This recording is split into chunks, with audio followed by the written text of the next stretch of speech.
स्वागत है आपका बी न्यूज नेशन में। मैं हूं आबिद हुसैन शेख। विश्व रक्तदानी दिवस का आयोजन कल 14 जून को विश्व भर में रक्तदानियों का दिवस मनाया गया। इस मौके पर देश रक्षक संगठन की ओर से बीजापुर के श्री सिद्धेश्वर ब्लड बैंक आवरण में रक्तदानी दिवस मनाया गया।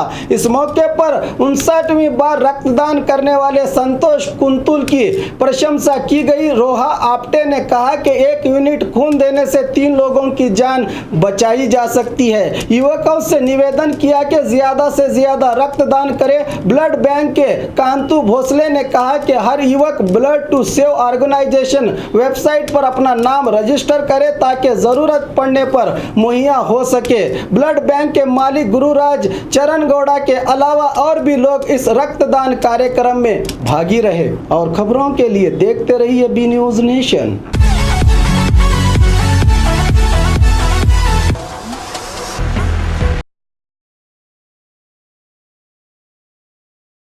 बी न्यूज नेशन के लेटेस्ट न्यूज़ों को अपने मोबाइल में देखने के लिए यूट्यूब में बी न्यूज नेशन के चैनल के सब्सक्राइब आइकॉन को दबाएं और फिर बेल आइकॉन को दबाने पर आप लेटेस्ट न्यूज़ों को देख सकते हैं।